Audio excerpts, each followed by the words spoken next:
All right, ladies and gentlemen, today we have a very special guest, Anthony Mele of AMI Global Security. He is an international arms dealer. This has been something that I've been interested in for some time now, and so I'm happy to have him on the show. Many of you may wonder, what does this have to do with anything? But this show covers politics, and I think Mr. Mele here plays a critical role in advancing the global policy, the foreign policy of the United States government. So we're here just to interview him to get an insight into the international arms trade and how that affects the foreign policy of the United States government and our allies around the world. So Mr. Mele, take it away. Tell us a little bit about yourself and what you do and your background, your history, and how you got started. Oh, well, thank you, Jarrell. Yeah. So I'm Anthony Mele, that's spelled M-E-L-E. I own AMI Global Security. I'm a defense trade broker and international security consultant. So I've been in the defense contracting business for a good going on 30 years in one realm or another. And so AMI Global Security basically works in international security consulting, defense contracting, and government contracting, foreign government contracting, around the world. So I've worked and been around and through at least 53 countries on the planet over the span of my career. So I worked mostly in Africa, the Ivory Coast, Central Africa, the Middle East, Saudi Arabia, Egypt, Dubai, Jordan, and throughout Europe, Eastern Europe, Bulgaria, Slovakia, Slovenia, and Russia. Out of all those regions, which is your favorite region to work in? New York. Okay, that's great. That's great. That's great. Now, in the Ivory Coast, that's East Africa, correct? East Africa. Okay. I just my last African trip was this year, and that was in Mali, Bamako. Okay. All right, great. And how long have you been doing this for? Well, I started out in the U.S. Army, so I'm a U.S. Army veteran. Thank you for your service.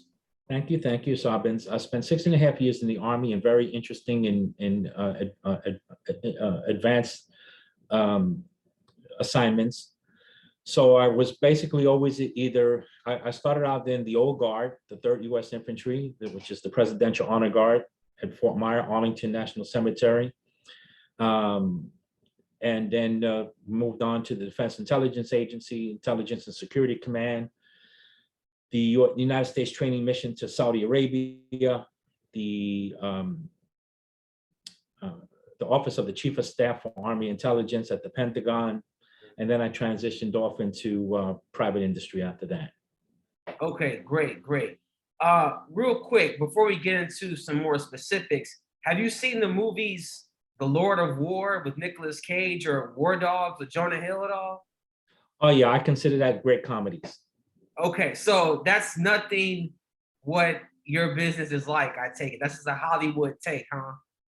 Oh yeah, it's definitely a Hollywood take, but there was a time where it was rough and tumble. Now it's more highly regulated and closely scrutinized, and what it portrayed what happened in those days was about the time when I used to be a bodyguard. So it was a bit rough and tumble. That was the times that I was running around the world doing those things. That was during the Soviet era. So there was an East-West paradigm. And so it was a bipolar political and military stance, right? So it was the United States and NATO versus the Soviet Union and Warsaw. So it was an East-West struggle. And the flow of arms was whatever one side can steal from the other to try and get the tactical advantage over the other. So be it in intelligence gathering or human intelligence gathering or in stealing weapons and technology and technology transfers. So then it was pretty much rough and tumble, and they needed guys like me to be bodyguards for guys who did things like that. So I was working as a bodyguard in the beginning. So in the beginning, I was a bodyguard to one of the top international arms dealers in the world, who was a contractor to the Defense Department and other agencies. So wherever he went, I went, whoever he met, I met. And so as such, I gained experience, in the field, up close, from the front seat. So my life story is better than the movie. Okay, great, great. So can you tell us a little bit about that on the ground experience? Like what I feel like your day-to-day routine involves a lot of paperwork and admin data stuff, but like with the contracting aspect of it. But when you talk about sourcing supplies that you're selling to the government, can you tell us a little bit about like how that works when you're going to these different warehouses, going to these suppliers and seeing the items in person and just some of the dealings does that make sense, that question? Yeah, Jerome, you're on the right track. As I think in one of our earlier conversations and what brought you and I together and why we're still talking is that first and foremost, we're in the relationship business. So we have to build relationships and then you build trust. Okay. So overall, and throughout my career, if I would say that the most valuable commodity that one can have is one to build trust and mutual trust in a business where there's no trust. And but when you have two parties that trust each other, that keep their word, then there's not much you cannot accomplish. So fast forward to these days, as you said, now it's mostly regulations and following, forms and applying for licenses and such. But the people who stand or fail are the difference between the ones who have a relationship with everyone along the supply chain and those who don't. Okay. That makes perfect sense. So if you can get into some specifics about, or like if you can't, that's fine too, about your trip to Mali. Like when you went to Mali, like what were you doing? Or if you want to talk about a trip that happened maybe 10 or 20 years ago where you were conducting business overseas, you can describe that as well, if that's more comfortable. Sure. In the sense of relationship building and building an experience, nothing can replace experience. And many times, the running joke that my colleagues and I have when we went to Mali was the words, "It was a good idea at the time." It sure seemed like a good idea at the time. And then you get there, and it's like, oh, okay. So everyone has a fight plan until you get punched in the face. Right. That makes sense. So Mali is a very, very dangerous place. All right. I mean, when you look it up on, you see the travel advisories, the first sentence is, don't go to Mali. So that gives you a hint right there. That's on the DOD's website. So I call DOD's traveling. That's the in the Secretary U.S. of State. State Department. Yeah, U.S. State Department website. Okay. On travel advisory, right? Mm-hmm. Says Mali, don't go to Mali. Don't go to Mali. And definitely don't go to Mali with $145,000 in cash, thinking that you're going to buy gold for, $25 a kilo instead of $52 a kilo, all right, et cetera. And right. Well, how would you even get that much? Cash over there? You have to.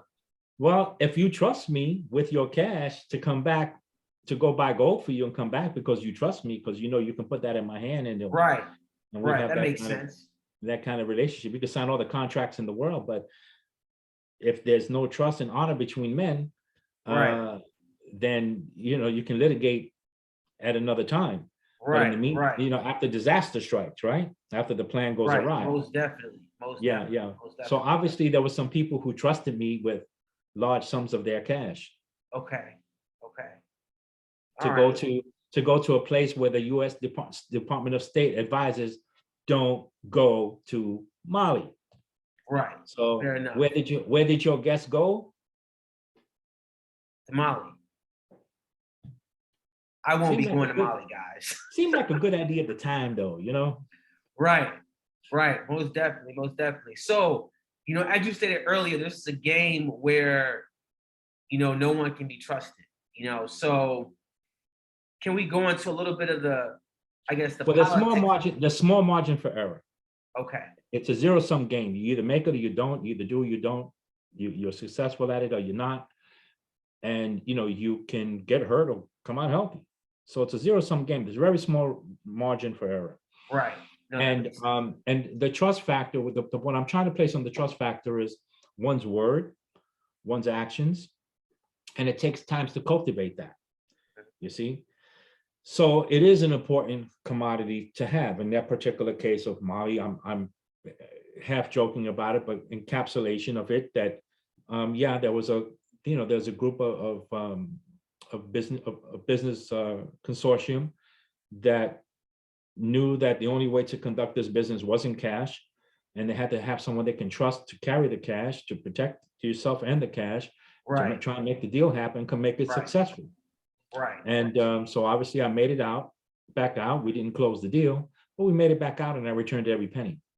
Right. Makes sense. So I don't know if you can go into this or not, but the carrying of this cash, does that involve an international wire transfer, or you No, physically carrying cash the entire way physical cash on your person. You have to make on the the plane? declaration. Yeah, on the plane. You got to make declarations. There's things you have to do. Okay, great. You have to make a declaration, because I was Oh, going to yeah, say, yeah. Getting in, that's not the challenge. it's getting back out. Oh, yeah, that's where Okay. Because I know you're not allowed to carry more than $10,000 worth of cash on a plane, but that's only, you can carry up to $10,000 cash you have to without making a declare it. declaration. Anything over that, you have to make a Oh, declaration. yeah, we declared it. No, Okay. declaring it wasn't. Okay. We weren't concerned about the declarations. Well, hey, there's something new I learned there. That's a rule and customs procedures, I guess you could say. Yeah, I mean, it says right on the thing, what you're carrying. We declared, we didn't hide anything. Now, when you get there, you're gonna say, "Hi, y'all, I'm here with a bunch of cash. Right. Anybody want to play?" You So don't I'm do sure that. we don't do that. Yeah, Right. Right. but No. yeah. As far as traveling and customs and whatnot, you follow the rules of customs. Okay, that makes sense. That makes perfect sense. All right, that sounds good. Otherwise, you could be mistaken for smuggling or doing other things like that. No, you play by the rules. You follow the law. It's okay. Right. No, perfect. So, trying to think more about the dirty game that goes behind this industry. Can we talk more about the politics and some of the more recent instances where some defense contractors have been caught up in situations where the government has awarded them a contract or even Yeah. turned I can't pretend that I have specific insider more knowledge than anyone else that hasn't been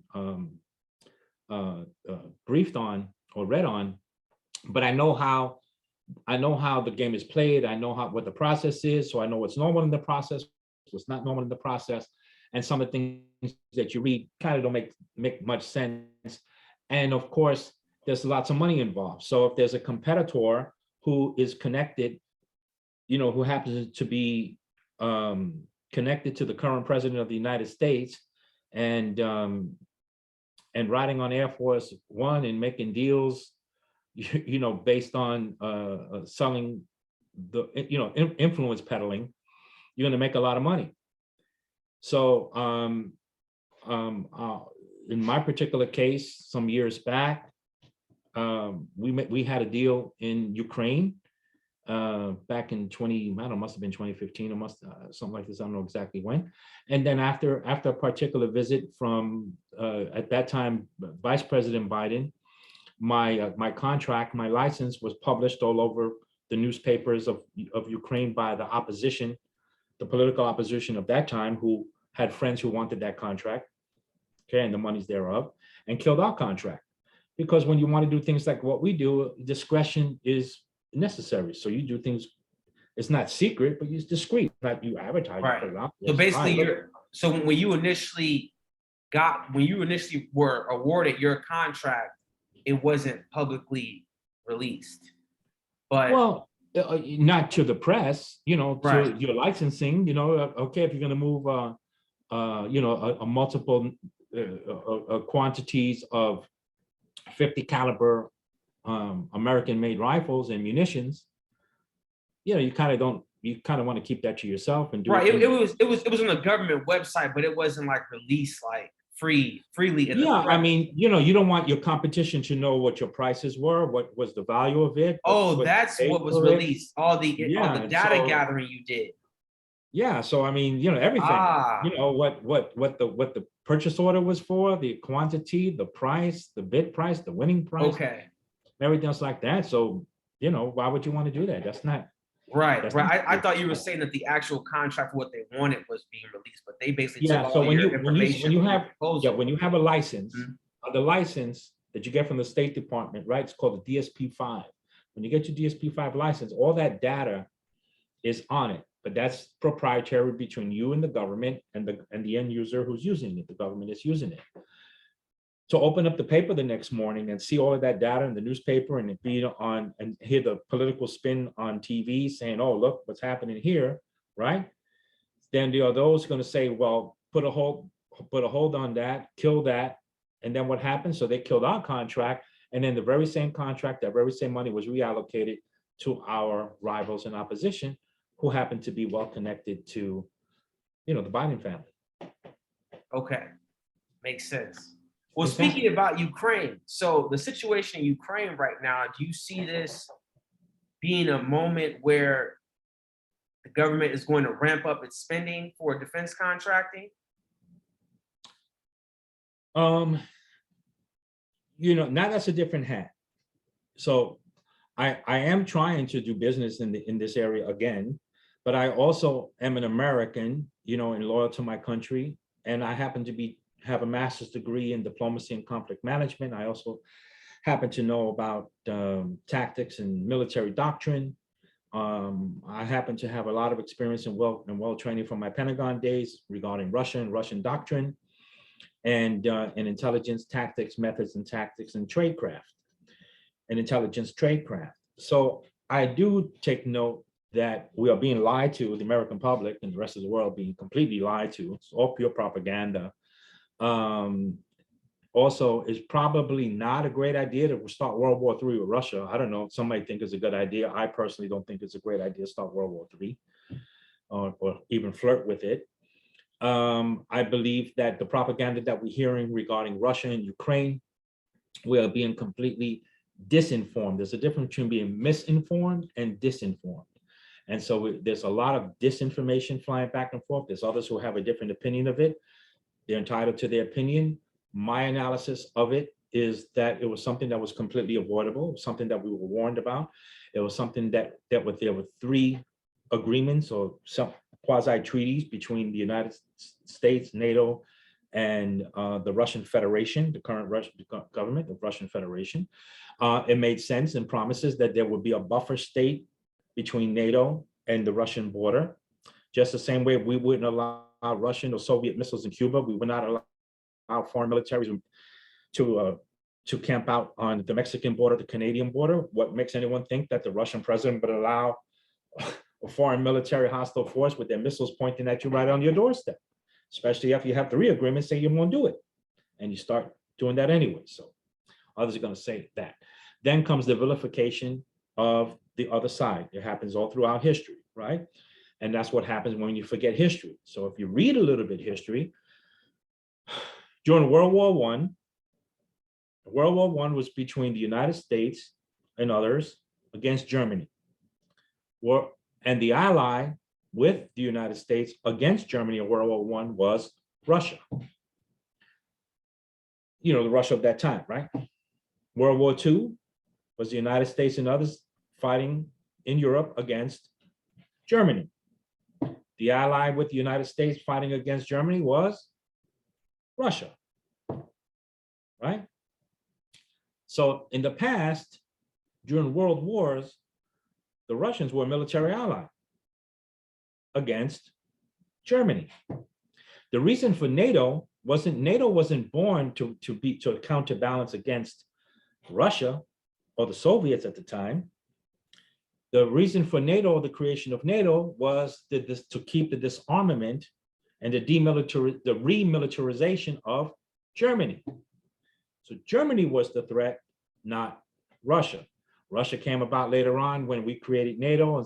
There was the Cold War tensions that occurred with expansions and such, as we read between the Warsaw or East European satellites and the Soviets, and then the United States and the NATO allies, right?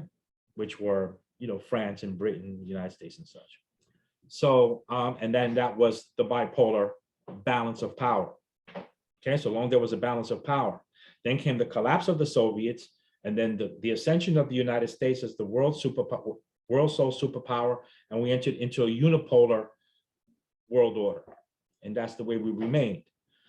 Some can argue we're not there anymore. Some will say we are. However, in light of the precipitous retreat and surrender in the last year to the Taliban, signals that the United States military power or political will or fighting will is diminished. Because if you surrender, the meaning of surrender is that you surrender your arms. You give a soldier, when a soldier surrenders, puts his hands up, right? He gives his rifle to this conqueror, right? To show he surrendered, right? You don't keep your weapon, you give your weapon up, throw your hands up in the air. So he left billions of dollars of weapons in Afghanistan. Okay, so three follow-up questions. What caused the switch in the I guess the siding with the Allies between when the West was allied with Russia and they became an ally with Germany? One. Two, how is the surrender to the Taliban any different than the pullout in Vietnam back in the, I believe, 70s, late 60s, early 70s? And three, what was the last point you made? I'll think about that next question, the third question, in a bit. But if you could touch on those two briefly, that would be great. Sure. Well, in a little bit, this should show the difference, and it's not really a great comparison between Vietnam and Afghanistan or the West and later on. It's called, there's a book called The Wages of Appeasement.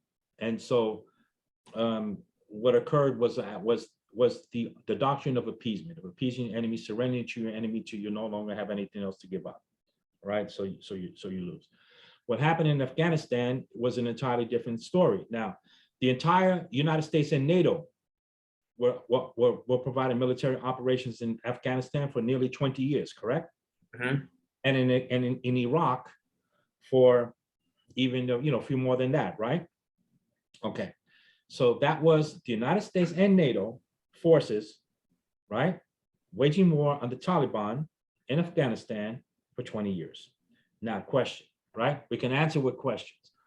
How many West Point general graduates did the Taliban have? How many F-15, F-35 and fighter jets did the Taliban have? How many armor pieces, tanks, trained infantry divisions, Marines, and such did the Taliban have? The Taliban fought that war with $75 worth of an IED. An IED is $75, right? How many casualties and such did we have on to make a very expensive soldier? Cost more than $75 to make an American soldier. So for $75, right, they were able to incapacitate our American soldiers.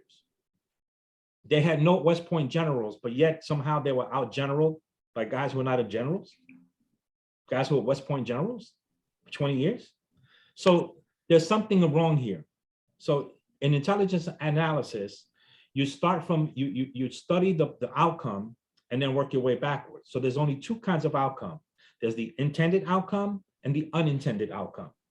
So if the intended outcome was to defeat and destroy the enemy, okay, that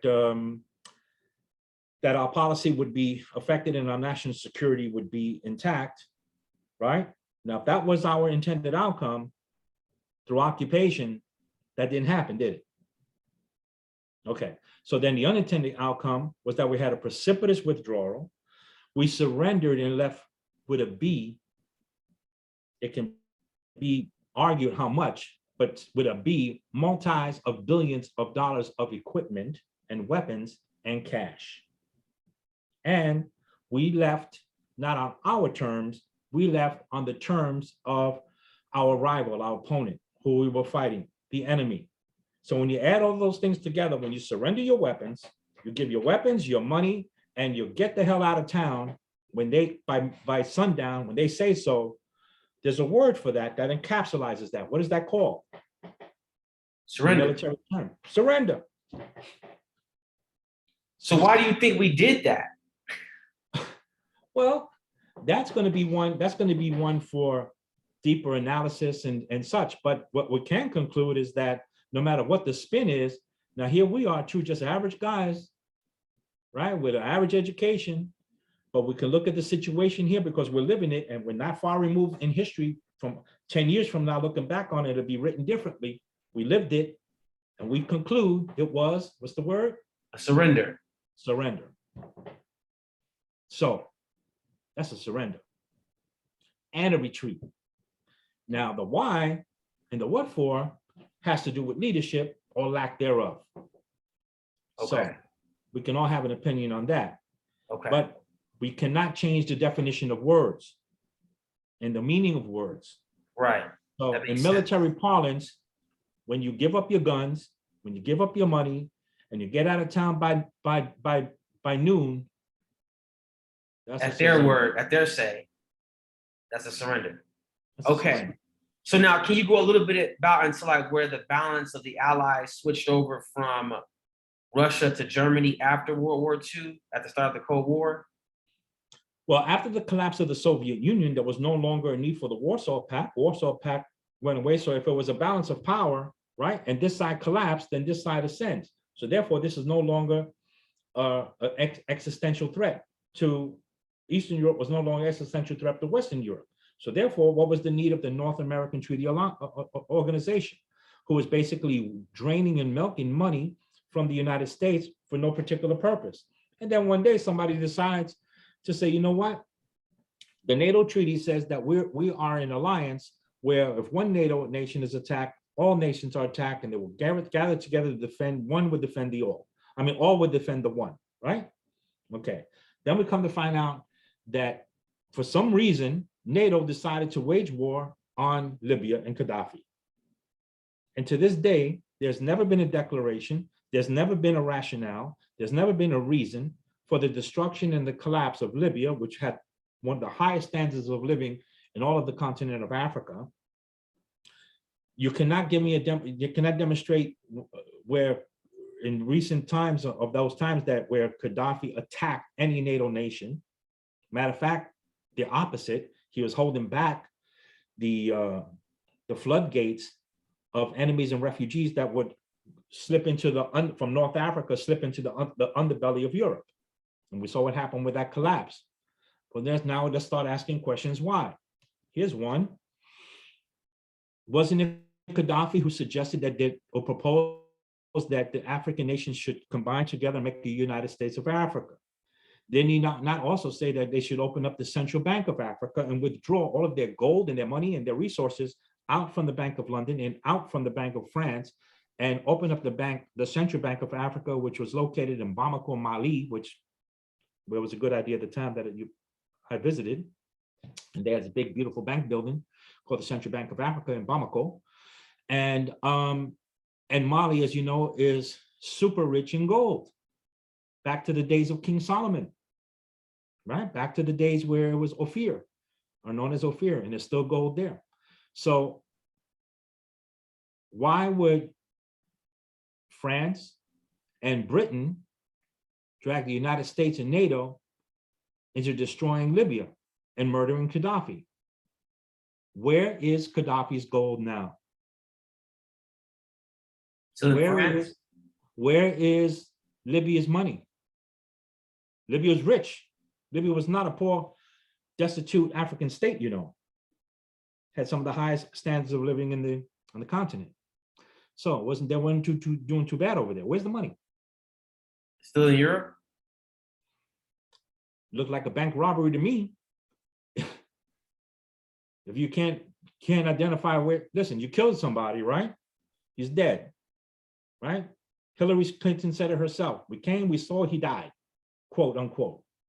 So they murdered the guy, right? Killed the guy. Now, where's his money? Where's all that gold? If he wanted to withdraw it out of France and the banks of France and England, and he never got a chance to withdraw it, and it was France and England who waged war on them, attacked them with all of NATO, destroyed him and murdered him, then who has his money? So when you kill somebody and take their money, what's that called? There's a word for that. Thievery or Robbery. Armed robbery. I pull a gun on you and I kill you and I take your money. What's the charge? Armed robbery. Armed robbery. I don't know. Tell me there's something different. But I have a different perspective. Then this interview may not, bode well for those who have another opinion. But if you, the English language is pretty precise. You give me a better word for when you put a gun on somebody, kill them, murder them, and take their money and still have their money. If I did that to somebody, put my gun on them, killed them, took their money, what am I called? I'm from the Bronx. Right. Right? Right. You do that in the Bronx is armed robbery. You do that with NATO, with NATO against an African country, it's what? Peace? Right. Oh, we did it in the interest of peace. Then what happened as a result? Let's look at the result. What was the outcome? The outcome was the floodgates of North Africa opened up and you had a surge of African migrants, destitute, crossing the Med and ending up in Portugal, Spain, Greece, and all of the southern underbelly of Europe, right? Didn't Gaddafi say, look, I'm here holding all that back? And the best way to do that is to make these people prosper. So why don't we open up our own bank, handle our own finances, create our own engineers, educate them, and let them build roads and highways and stuff like that. We have our own resources. We have gold, we have diamonds, we have bauxite, we have uranium, we have timber. Why do we have to look at commercials of starvation and destitution and mayhem in the richest landmass on the planet? Right. Those are just marketing ploys to, give people a certain perception of Africa. That's all that is. I've been to Africa and lived in Africa and traveled through many countries in Africa. And, they're very resilient and bold and noble people with a long history, sitting on natural mineral wealth. Why are they starving? Why is the average age in Mali, the place was sitting on probably some of the most gold in all of Africa? The average age, do you know what it is? 25 years old. Oh, wow. Now, what does that tell you? If the average age in Mali, one of the richest places, is 25 years old. Yeah, something's not adding up. Something's not added up because anyone above it is dying. Right. So therefore, the rest, and it's coup after coup after coup, right? Who's in Mali now? What military is sitting around in Mali now? Do you know? No, I don't know. The French. Okay. The French and the Brits. Who had all of Gaddafi's bank? Where was Gaddafi's bank? In France. England and France. Who is so wait, Mali is the capital of Libya, or? No. Bamako is Mali is shares the border with Libya. It's the southern. Okay, so who occupies Libya right now? Yeah, that's a good question. I don't recall. Okay. Right now you have two factions fighting each other for power in the east and west of Libya. Don't you remember Benghazi? Yes. All right. Remember that little Benghazi thing? Killed. Yeah, remember that little Benghazi thing like that? Yeah. Yeah. Remember the president and the secretary of state who lied to the American people about her emails, about Benghazi and all that? Don't you remember all that? Okay, yeah, I remember that. I remind you. Said that the guys in Benghazi were killed over a YouTube video in a place where nobody watches YouTube. Okay. Secondly is, I'm like, look, YouTube, let's go out and riot. That was the lie we were told, right? We come to find out then what were those security guards there guarded? Yeah, security guards there, they're guarding something, but they guard. Ends up, was it weapons? Oh, it was weapons, all right. That's where your friend Turi comes in, right? What happened to those weapons? In what hands did those weapons end up? who was trafficking in those weapons. Oh, they ended up in the hands of our enemies. That's right. It was called the rat line. The rat line. Now, why was the United States policy at the time in for regime change? Regime change is another sweet little cute word for what? You want to have regime change, a coup d'etat. You don't want to have a regime change without a free and fair election. What's that called? A coup d'etat. Coup d'etat. Right? Blow against the state. Okay. So why was the United States of America let's hold off on that point because the time is about to go out. So we're about to start the next meeting. You bet. All right, thanks.